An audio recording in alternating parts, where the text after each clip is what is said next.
She was running, stumbling, her hair a mess, her bare feet cut by shards of glass. Her pink dress was nothing more than a dirty rag. Behind her, a boy was shouting words that cut deeper than any punch. The crowd watched in silence, averting their eyes, as if a poor child's pain was just part of the urban landscape. But when she fell to her knees on the hot asphalt, clutching a worn-out notebook full of drawings, something inside a millionaire shattered forever. What happened next would change both their destinies irrevocably. Subscribe to the channel to receive heartwarming stories every day. The midday sun burned the city's asphalt like a scorching plate, creating waves of heat that distorted reality on the bustling streets. Between mirrored skyscrapers that reflected the light almost violently, two worlds coexisted without ever touching. On the 30th floor of one of the city's tallest buildings, the millionaire walked through his office with measured, calculated steps. Every movement was precise, every gesture controlled. The glass walls offered a panoramic view of the city that stretched as far as the eye could see, but he rarely looked down. He preferred to keep his eyes fixed on the horizon, where smaller skyscrapers were lost in the distance's haze. His polished mahogany desk reflected the artificial light of the air-conditioned environment. Papers organized in symmetrical piles, gold pens lined up with military precision, a cup of coffee cooling untouched. Everything in its place, everything under control. That was how he lived his life, without surprises, without variations, without room for the unexpected. The phone rang. His secretary announced in a neutral voice that the car was waiting. Another charity event, another opportunity to appear in the society pages of the newspapers, another calculated donation to generate the exact amount of positive publicity that his corporate image needed. He adjusted his Italian silk tie, checked the Swiss watch on his wrist, and walked to the private elevator. The numbers descended rapidly on the digital display: 30, 25, 20, 15. With each passing floor, he felt more distant from any vestige of genuine humanity that might have remained inside him. On the other side of the city, far from the mirrored buildings and air conditioning, a little girl walked barefoot on the dirt streets of a shanty town that stretched like a scar across the urban landscape. Her calloused feet knew every stone, every hole, every hidden danger along the way. She clutched a worn-out notebook to her chest, its covers discolored by the sun and its pages yellowed by the humidity. Her small hands protected that treasure as if it were the most precious thing in the world. And for her, it truly was. The pink dress she was wearing had long lost its original color. Stains of earth, small tears, patches made with different fabric scraps created a mosaic of poverty and abandonment. But her eyes still shone with a light that misery had not managed to completely extinguish. Inside the notebook, page after page revealed a world different from the one that surrounded her. Drawings made with worn-out colored pencils showed houses with flowered gardens, schools with bright classrooms, children smiling and running freely. Each irregular stroke, each color that overflowed the lines, each disproportionate figure carried more hope than all the financial reports that crossed the millionaire's desk. When she got home, if that precarious construction of wood and tin could be called that, she found her older brother sitting on the front steps. He was 15 years old, but his eyes already carried the hardness of someone who had lived too much in too little time. The death of their parents the previous year had made him responsible for taking care of his sister, a burden he carried with resentment and anger. The girl tried to pass him discreetly, hiding the notebook in the folds of her dress, but he grabbed her arm. His fingers closed around the child's thin wrist with unnecessary force. "Where were you?" he asked in a harsh voice filled with irritation. She lowered her eyes, murmuring an excuse about having gone to the park to draw. The answer only increased the boy's fury. For him, drawing was a waste of time, a useless fantasy that didn't put food on the table or pay the bills that piled up on the wobbly kitchen table. While the two siblings were confronting each other at the entrance to the humble house, the millionaire got out of his armored car in front of the five-star hotel where the charity event would take place. Photographers positioned themselves strategically, flashes fired, smiles were rehearsed and performed with technical perfection. He greeted other businessmen, exchanged empty words about business and social responsibility, posed for photos holding symbolic checks. Everything calculated, everything planned, everything absolutely devoid of any genuine emotion. During his speech on stage, he spoke about the importance of giving opportunities to underprivileged children, about how education and art could transform lives. The words came automatically from his mouth, memorized and repeated at dozens of similar events. He felt nothing of what he said. He didn't really believe in any of it. But at that very moment, many miles away, a little girl was struggling to protect her drawings from the violence of those who should be taking care of her. Two parallel worlds, two destinies that seemed never to cross, two realities as distant as the stars in the sky. The event ended with polite applause and more photos for the newspapers. The millionaire returned to his car, satisfied with another social obligation fulfilled. Little did he imagine that in a few hours, his orderly and controlled life would be shaken by a force that he would not be able to foresee, plan, or dominate. The luxury car glided through the city streets like a silent ship cutting calm waters. The millionaire was leaning back in the Italian leather seat, checking emails on his tablet when he decided to change the usual route. A strange restlessness had taken hold of him after the event. A feeling he couldn't identify or control. "Take the main street," he instructed the driver, pointing in a different direction than usual. The chauffeur, accustomed to his boss's unpredictable mood swings, just nodded and turned the steering wheel. It was a route that passed through the transition between the wealthy neighborhoods and the more humble areas of the city, a territory the millionaire rarely frequented. Meanwhile, back at the small wooden house, the argument between the siblings had escalated to something far worse. The boy had managed to snatch the notebook from the girl's hands and was flipping through the pages with growing disdain. Each drawing he saw fueled his anger. Pretty houses, perfect schools, happy families. It all seemed like a cruel provocation in the face of their reality. "This is garbage," he yelled, shaking the notebook in the air. "You live in a fantasy world while I'm busting my ass to get us food." "They're my dreams." Her brother completely lost control. He started shouting cruel words, calling her useless, a dead weight, a pathetic dreamer who would never amount to anything in life. Each word was like a punch to her small chest, but she kept protecting the notebook. When he tried to snatch the object from her arms again, she ran. She didn't think, she didn't plan, she just ran. Her bare feet touched the dirt floor of the house, then the uneven stone street, then the hot asphalt of the main avenue. Behind her, her brother was running and yelling, his voice echoing through the streets like the roar of a furious beast. The millionaire was lost in thought when a movement on the left side of the street caught his attention. A small figure was running desperately, stumbling, tripping, but not stopping. It was a child, but there was something in her run that didn't seem like play. It was pure desperation. "Stop the car," he ordered, without taking his eyes off the scene unfolding. The driver slowed down, looking for a place to park. But then everything happened very quickly. The girl, exhausted and without strength, tripped on some broken glass scattered on the sidewalk. Her bare feet were cut, leaving trails of blood on the hot asphalt.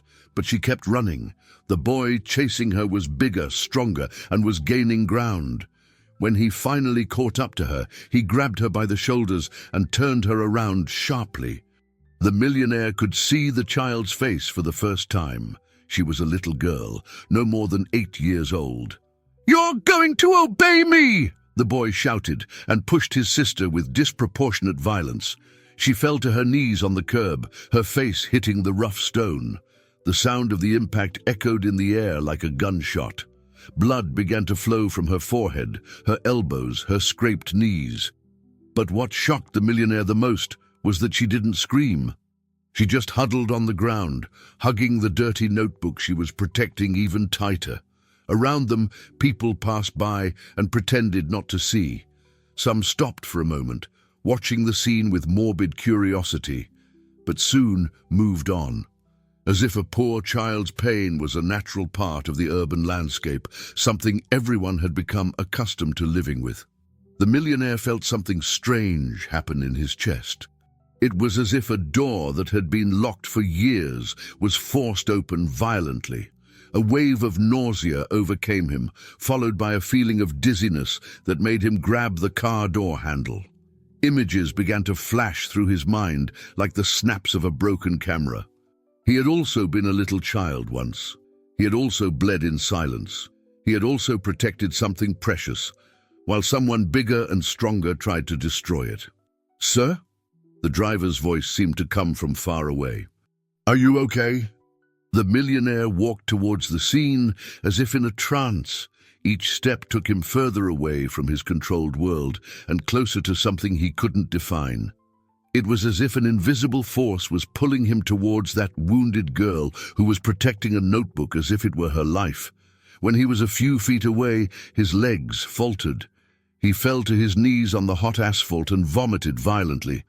All the refined lunch from the event came out at once, mixed with a bitterness that didn't come from his stomach, but from somewhere much deeper in his soul. The millionaire remained on his knees on the asphalt for a few seconds that seemed like an eternity. The bitter taste in his mouth mixed with memories he had buried so deeply that he thought they would never resurface. But there they were, vivid and painful as open wounds. He was 10 years old when he decided to run away from home. 10 years old when he promised himself that he would never be vulnerable again, never be small again, never feel pain again. He had kept that promise by building walls so high around his heart that he couldn't even see what was inside anymore. He wiped his mouth with the back of his hand and forced himself to stand up. His legs were shaking slightly, but he managed to stay on his feet. His designer suit was crumpled, his tie crooked, his Italian shoes were dirty with vomit and dust. For the first time in decades, his perfect appearance had been broken. The boy who had hurt the girl had retreated a few steps, intimidated by the presence of the well-dressed man. He didn't know who he was, but he recognized the power that emanated from his posture, even though it was shaken at that moment. The millionaire looked at the girl on the ground. She had stopped bleeding, but the red marks contrasted with the paleness of her dirty skin. The notebook remained clutched against her chest, protected by arms that looked like thin, dry branches, but which showed iron determination. "Get out of here," he said to the boy, in a low voice but filled with authority. The girl's brother hesitated for a moment, looking between the unknown man and his injured sister. Part of him wanted to confront the intruder, but something in the millionaire's eyes made him back down. There was a coldness there, a hardness that promised consequences he wasn't prepared to face. "She's my sister," he mumbled, but was already taking steps backward.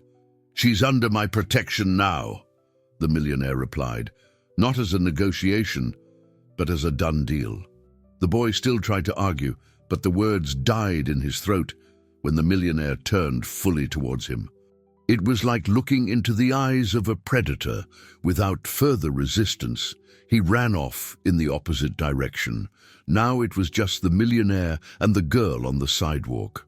Around them, some people had stopped to watch, forming a small, curious circle at a safe distance. He completely ignored them, focusing all his attention on the injured child. He approached slowly, as if he were dealing with a frightened animal. The girl raised her eyes for the first time, and when their eyes met, something extraordinary happened. It was as if she could see through all the layers of protection he had built over the years, straight to the wounded boy he had once been. "You're hurt," he said, kneeling beside her, careful not to scare her any further. She didn't answer immediately, just kept staring at him with those eyes that contained a disconcerting mixture of fear and courage. When she finally spoke, her voice was just a whisper. But the way she held it, as if it were the most precious thing in the world, awakened something in his chest that he hadn't felt in a long time. "Can I see?" he asked, extending his hand slowly. The girl hesitated. She had learned not to trust adults, especially men, but there was something about that strange man that was different. Maybe it was the way he had knelt on the dirty ground to be at her level, or maybe it was the fact that he had vomited when he saw her being hurt, as if her pain had affected him physically. Slowly, she extended the notebook. Her small hands trembled, but she handed her treasure to the stranger. It was an enormous act of trust, considering everything she had been through. The millionaire opened the notebook with reverent care, as if he were handling a precious antique. The first page showed a drawing made with colored pencils. A small house with a garden, colorful flowers in the windows, a smiling sun in the sky. It was disproportionate. The colors overflowed the lines, but there was something in that drawing that touched a place in his soul that he thought was dead. He turned the pages slowly. Each drawing was a window to a world where anything was possible. Schools with bright classrooms, children playing in green parks, families sitting around well-laden tables. It was the complete opposite of the reality in which the girl lived, but she kept dreaming, kept believing. "They're very beautiful," he murmured, and realized that he really felt that way. It was the first time in years that he had said something genuinely true about art, about beauty, about dreams. Those imperfect drawings of a wounded child touched him more than all the expensive artworks that decorated the walls of his mansion. When he got to the last page with drawings, something caught his attention. In the lower right corner, written in the irregular handwriting of a child, was a name. No, it wasn't just a name. It was a last name, the same last name he carried. His hand began to tremble. He looked at the girl, then at the name, then at the girl again. It couldn't be a coincidence. It couldn't be just chance. "What's your full name?" he asked, trying to keep his voice steady. She said the name quietly, confirming what he had read. The world seemed to spin around him. Memories began to connect. A younger brother who had gotten involved with drugs, whom he had cut off from his life out of pride and anger. News of a death that reached him through third parties, but which he chose to ignore. This girl, injured and abandoned on the sidewalk, protecting her dreams against all the violence in the world, was his niece. She was blood of his blood, flesh of his flesh. She was all that remained of a brother he had lost first to drugs, then to death, and finally to his own pride. But even discovering this devastating connection, a part of him still resisted. He still wanted to go back to his car, to his safe and controlled world, far from all that pain and complexity. He still wanted to pretend that none of it was real, that it wasn't his responsibility. It was easier to donate money to distant NGOs than to deal with a real niece, with real blood flowing from real wounds. The millionaire was paralyzed for long minutes, holding the notebook in his trembling hands. The revelation of the kinship had crumbled his defenses like a house of cards in a whirlwind. His entire carefully structured life, all the walls he had built to protect himself, everything seemed insignificant in the face of those childish eyes that stared at him with a mixture of hope and fear. The girl remained seated on the curb, the blood already dry, forming dark scabs on her wounds. She didn't complain about the pain, didn't ask for help, just waited. There was a silent dignity in her posture that reminded him of someone he had known a long time ago. His younger brother, before the drugs, before the violence, before everything fell apart. "I need to take her to the hospital," he said finally, more to himself than to her. He approached carefully and, without asking permission, lifted her into his arms. She was even lighter than she looked. Her bones were like those of a fragile little bird. The torn dress revealed the extreme thinness of her arms and legs. When was the last time she had eaten a full meal? She didn't resist when he carried her to the car. On the contrary, she snuggled against his chest in a way that made his heart contract painfully. It had been so long since someone had trusted him that way, without reservations, without ulterior motives. The driver opened his eyes in surprise when he saw the boss approaching with a dirty and injured child in his arms. He had known the man for over 10 years and had never seen him demonstrate any kind of genuine compassion for another person. "To the private hospital in the South Side," ordered the millionaire, getting into the car without giving any explanations. During the journey, he observed the girl in silence. She had closed her eyes, but she wasn't sleeping, just resting, like a wounded animal that had finally found a safe place. The notebook remained clutched against her chest, and he didn't have the courage to try to take it again. Everything happened quickly at the hospital. His name carried enough weight to ensure immediate attention and the best treatment available. Doctors and nurses moved efficiently, cleaning the wounds, applying bandages, checking for internal injuries. While the professionals were taking care of the girl, the millionaire made a few calls. First to his personal lawyer, then to a private investigator. He needed to confirm what he already suspected. He needed to know the whole story of the child who had entered his life so violently. The information arrived quickly. She was indeed his niece. Her parents had died in a car accident a little over a year ago, leaving her in the care of her older brother, who could barely take care of himself. There were no other close relatives, no government support beyond the bare minimum for survival. She was completely alone in the world, except for a violent brother who saw her as a burden. When the doctors had finished their care, they brought her back to the private room where he was waiting. She was clean now, with white bandages contrasting with her pale skin. They had exchanged her torn dress for a hospital gown that was too big for her small frame. "The injuries aren't serious," the doctor informed him. "Mostly superficial cuts and bruises, but she's malnourished and shows signs of prolonged stress. She needs regular medical care and, above all, a safe and nurturing environment." She said the name quietly and he nodded. "My name is—" He hesitated. It had been decades since anyone had called him by his first name. It was always Sir or by his formal last name. "You can call me Uncle." "I'm your father's brother," he confirmed, feeling an enormous weight as he admitted this connection he had denied for so long.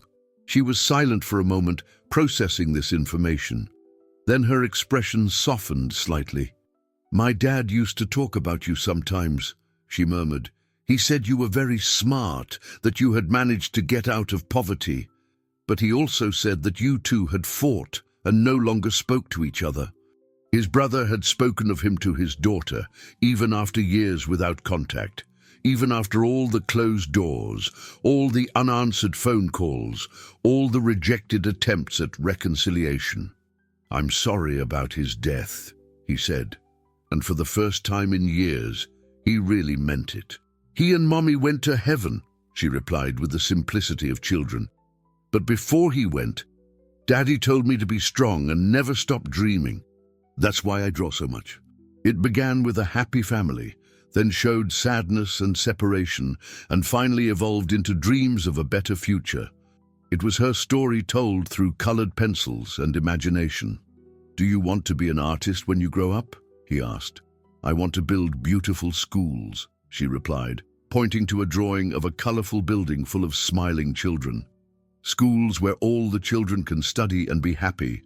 There was something deeply moving in the idea of a neglected child dreaming of creating places where other children could find hope. It was at that moment that he made a decision that would change both of their lives forever. The decision made in the hospital was not impulsive, but born of a certainty that grew in his chest like a plant finding light after years of darkness. The millionaire spent the entire night awake in his office, not working with numbers or contracts, but leafing through his niece's notebook and making calls he never imagined he would make. The next morning, he returned to the hospital with a small suitcase containing children's clothes that he had ordered during the night. He found the girl awake, sitting in bed, watching the movement of the city below from the window. There was something hypnotic in the way she observed the world, as if she were trying to memorize every detail, every color, every movement to later transform into a drawing. "How are you feeling today?" he asked, approaching the bed. "Better," she replied, delicately touching one of the bandages on her arm. "The people here are kind. They gave me real food for dinner." How many nights had she slept hungry while he dined in expensive restaurants, wasting more food in one meal than she saw in a week? "I brought you some clothes," he said, showing her the suitcase. "And I have a proposal to make." "I want you to come live with me," he said, straight to the point. "I want to take care of you, give you an education, opportunities. I want your drawings to come true. He can visit whenever he wants, if he behaves," he promised, although he didn't yet know how to deal with that complex situation. "He's not bad," she said softly. "He's just very angry because our parents died. Sometimes I get angry too, but I prefer to draw." Over the following weeks, the millionaire discovered that transforming his life to accommodate a child was more complicated than any business deal he'd ever closed.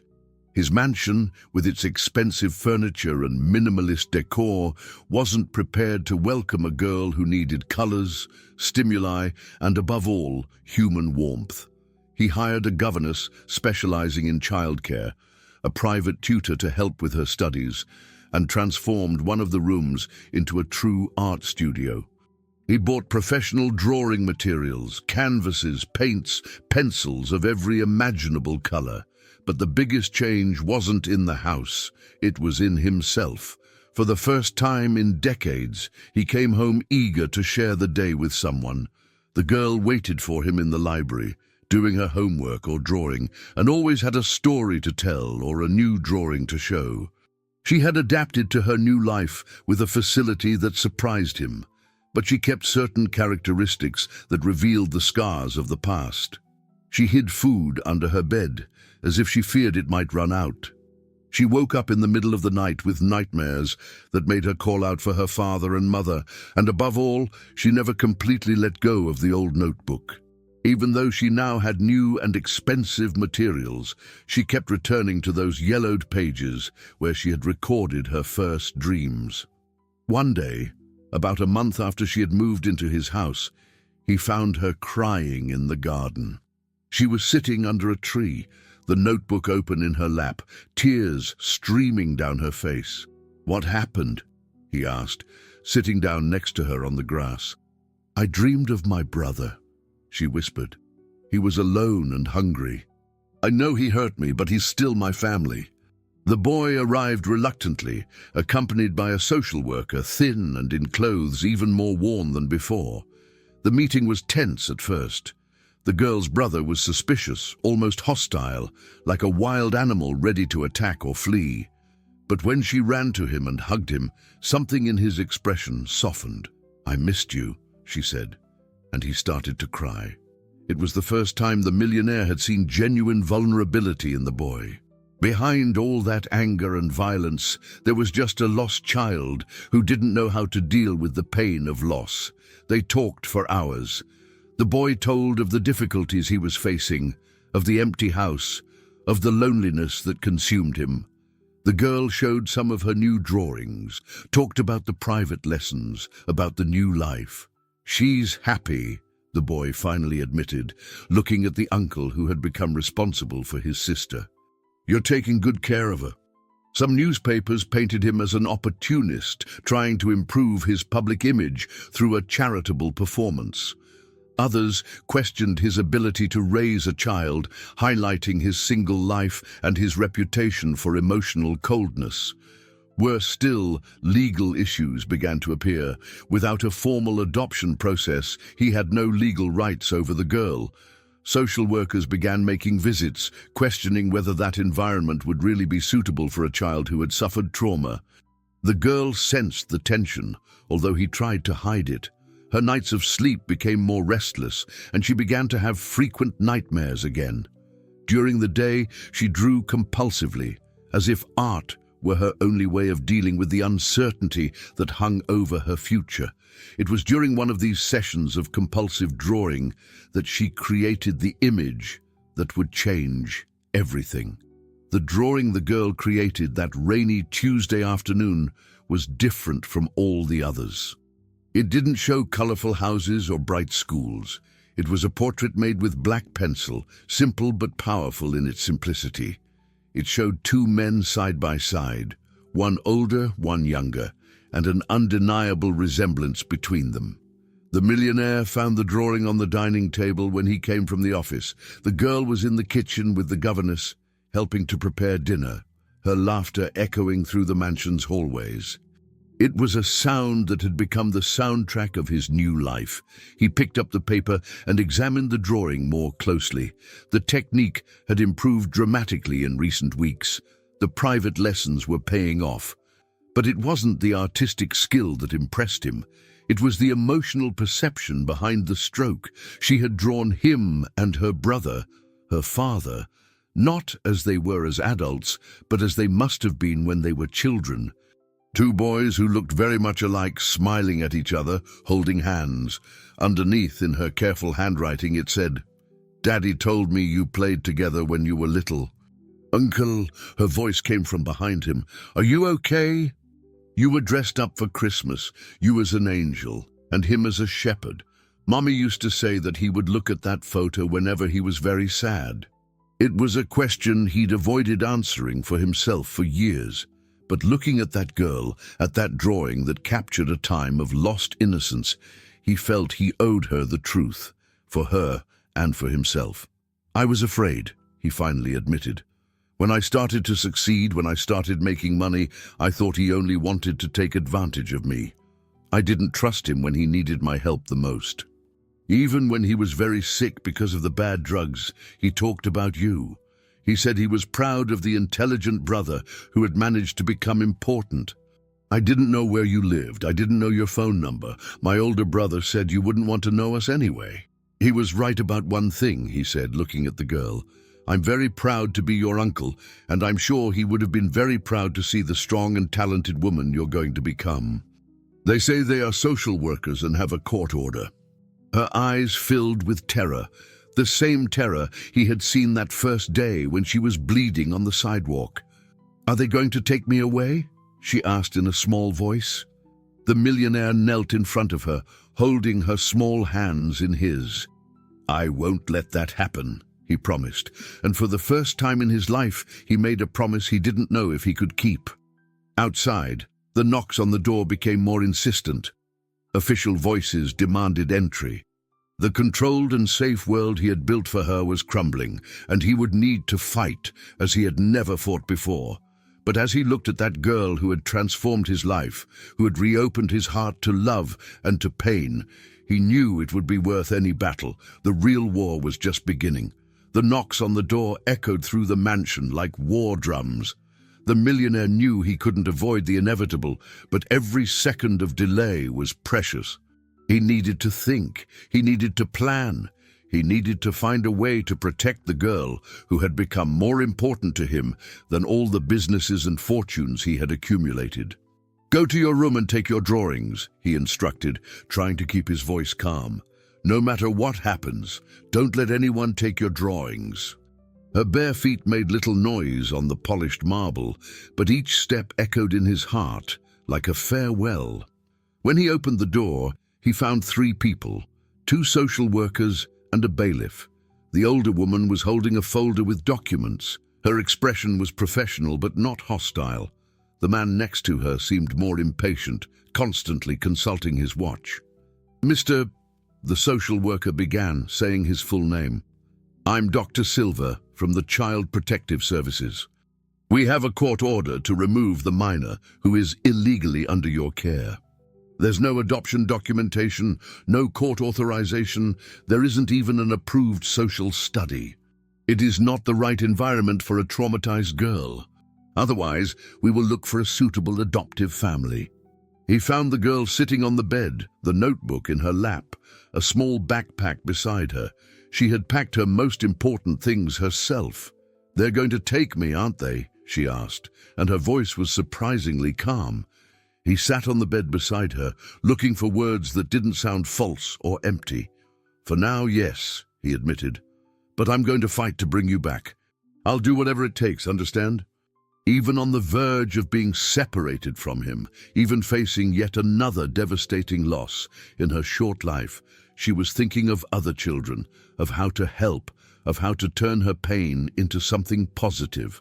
"You'll come back," he said, his voice choked. "But I promise you, yes, we'll build that school together. Can I take the drawing I made of you and Daddy?" "I'm ready," said the girl, with a maturity that no child should ever have to demonstrate. The millionaire accompanied her to the official car. Before she got in, he knelt in front of her one last time. "Remember what we talked about being strong," he said. "I remember." The hug lasted only a few seconds, but he tried to memorize every detail. The smell of children's shampoo in her hair, the warmth of her small arms around his neck, the weight of her head resting on his shoulder. When she got into the car, he remained on the sidewalk until the vehicle disappeared completely. Only then did he allow the tears to come.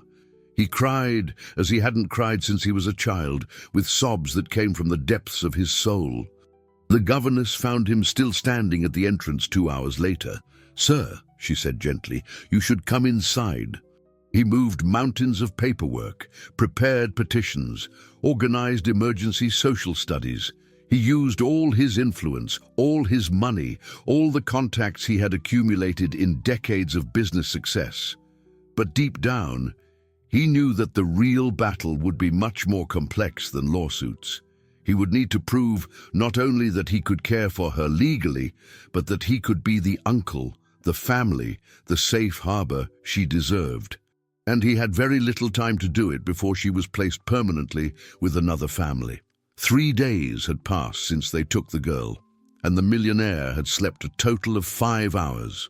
His office had been transformed into a command center dedicated exclusively to one mission: to bring her back. Piles of legal documents covered all surfaces, phones rang constantly, and a team of lawyers worked in shifts to prepare the case. But all the frantic activity couldn't fill the void that had settled in his life. The house seemed to have lost all the color and warmth that she had brought. The room he had transformed into a studio remained untouched, the art materials waiting for small hands that might never return. On the 4th morning, he received a call that changed everything. "Uncle." Her voice was low, almost a whisper, coming from an unknown phone. "Where are you?" he asked, his heart racing. "At the house of the people who took me. They are kind, but—" She hesitated. "They don't let me draw much. They say I need to focus on regular studies." "I'm doing everything to get you back. All the best lawyers are working on your case. I just need you to hold on a little longer." He knew the system. He knew they preferred to keep siblings together, even when there was a history of violence. Bureaucracy without human sensitivity. "That's not going to happen," he promised. "I won't let it. Can you at least start the school we talked about, even if I'm not there to see it?" Then he enrolled in intensive courses on child development, trauma, and specialized care. But it was the third action that truly changed the game. Using his niece's drawings as inspiration, he began to develop the project of a special school. It wouldn't just be a building, it would be a complete support center for children in vulnerable situations, combining traditional education with art therapy. He hired the best architects, educators, and psychologists in the country. In a week, he had detailed plans, approved budgets, and construction teams mobilized. The project would be called Cadernos de Luz Institute, exactly as she had suggested. The press, which had been hostile initially, began to change its tone. The story of a millionaire who was investing his personal fortune in a school for vulnerable children, inspired by his niece's drawings, captured the public's imagination. More importantly, it captured the attention of the authorities responsible for the case. A week after her call, he received an unexpected visit. Dr. Silva, the same social worker who had taken the girl, was in his office, but this time her expression was different. "Mister," she said, sitting in the chair he offered, "I need to admit that I underestimated your determination. The issue was always how to prove it within your system. He has a steady job, his own apartment, and has completed an anger management program. From a legal standpoint, he has priority rights over his sister. On weekends, she would spend time with her brother under initial supervision. She said she wants to give her brother a second chance, but she needs to feel safe for that to happen. She ran straight into his arms, and he lifted her off the ground, spinning her in the air while she laughed. "Welcome home," he said, his voice choked with emotion. "Uncle," she said, still in his arms, "can I see the school drawings? I can take you to see the land where it's being built." 6 months had passed since the girl had returned home, and the Cadernos de Luz Institute was taking shape even more spectacularly than the original drawings had imagined. The chosen land was in a strategic point in the city, where the wealthiest neighborhoods met the most deprived communities, perfectly symbolizing the bridge that the project intended to build. The girl followed each stage of the construction with her eyes shining with excitement. Every afternoon, after the private lessons, she and her uncle visited the site. The workers had become accustomed to the presence of the pair and always stopped to listen to the enthusiastic suggestions of the little architect. "The library needs to have really soft armchairs," she would say, examining the plans, "for the children to feel cozy when they are reading. The sunlight makes the colors more beautiful." The boy, now with a stable job in a mechanic's workshop and attending mandatory therapy, was learning to deal with his anger more constructively. One Saturday afternoon, during one of these visits, a moment happened that completely changed the dynamic between the siblings. They were in the park, watching other children play, when a younger boy tripped and fell, hurting his knee. Instinctively, both the girl and her brother moved to help.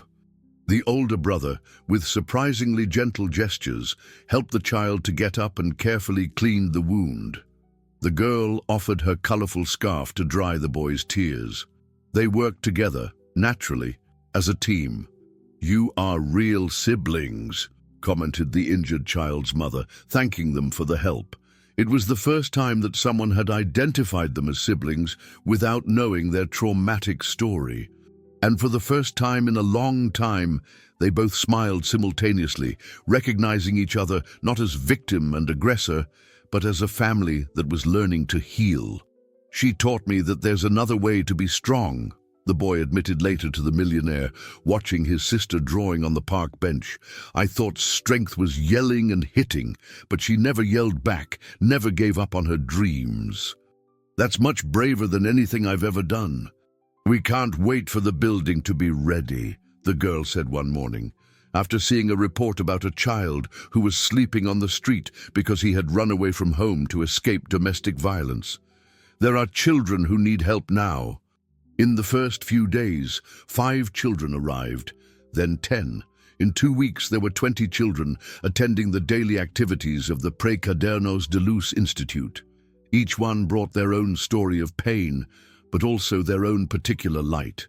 There was the boy who stuttered until he started singing, discovering that his voice flowed perfectly through music. The girl who hadn't spoken since she witnessed domestic violence, but who communicated through impressively expressive clay sculptures. The hyperactive boy who found peace and focus when he began to paint detailed landscapes. The millionaire's niece naturally became the unofficial ambassador of the group. She was the one who welcomed the new children, showed them the materials, shared her own story when she felt it could help someone. Her old notebook had become a legend among the children, a symbol that dreams could survive any storm.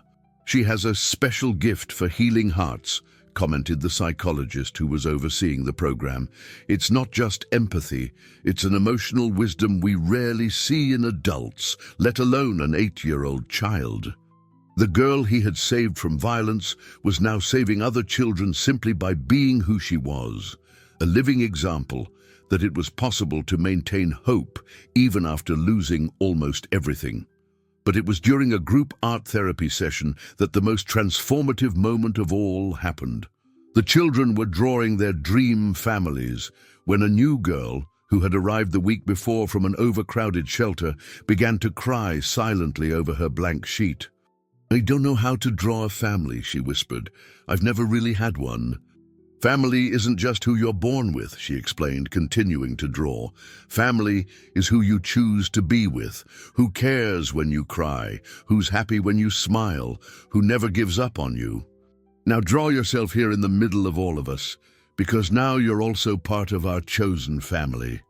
Together, they had discovered that true love wasn't about blood or obligation. It was about the daily choice to care for, protect, and nurture each other. From that day on, the dream families became a permanent project.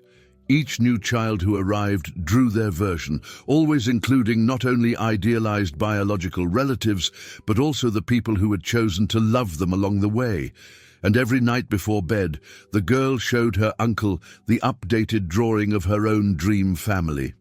It always included her deceased parents, her brother in the process of healing, the uncle who had become a father of the heart, and a house large enough to accommodate all the children who still needed a safe place to dream. "Are we going to be able to help another child tomorrow?" she would ask every night. "Yes," he always replied. "Tomorrow and every day after tomorrow." But mainly, he made plans to continue being worthy of the trust of that extraordinary girl who had taught him that true wealth wasn't measured in numbers in a bank account, but in the number of lives that were touched in a positive way. 2 years had passed since the day the millionaire had seen a girl bleeding, defending her dreams on a hot sidewalk. The Cadernos de Luz Institute was not only functioning, but had become a national reference in therapeutic education for vulnerable children. The main building, a magnificent structure of glass and colors that seemed to have come straight from the drawings of an 8-year-old child, received visitors from all over the country who wanted to replicate the model. But for the millionaire, the true success of the project wasn't in the impressive numbers of children served or in the architectural awards that the building had won. It was in the small, daily miracles he witnessed. Like in the case of Marina, the girl who didn't speak and communicated through sculptures. Now, at 10 years old, not only had she returned to speaking, but she was also teaching other children to express emotions through art. Her small and skillful hands molded the clay with the delicacy of those who understand that sometimes words are not enough to carry all the pain or all the hope that exists inside a person. Or Raphael, the boy who stuttered and discovered his voice through music. He had become the leader of the Institute's choir, and his version of John Lennon's Imagine, sung with the absolute purity of someone who truly believes in a better world, made adults cry with emotion at every performance. The millionaire's niece, now 10 years old, had grown not only in height, but in wisdom and compassion. She continued to be the soul of the Institute, the child who welcomed the newcomers, who offered hugs when someone cried, who shared her art materials when others didn't have any.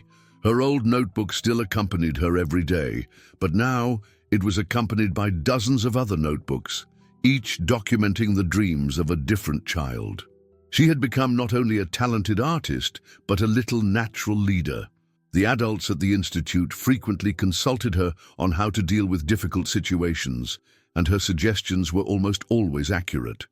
There was something in her perspective, shaped by her own experience of pain and overcoming, that allowed her to see solutions that escaped the adults. The relationship with her brother had been completely transformed. He now worked as a carpentry instructor at the Institute, teaching at-risk teenagers to build furniture and useful objects. His hands, which had once hurt his sister, now created beautiful and functional things. He had found in wood a way to channel his energy constructively. "Each piece we make here," he explained to a group of young people who had just arrived, "is like a second chance.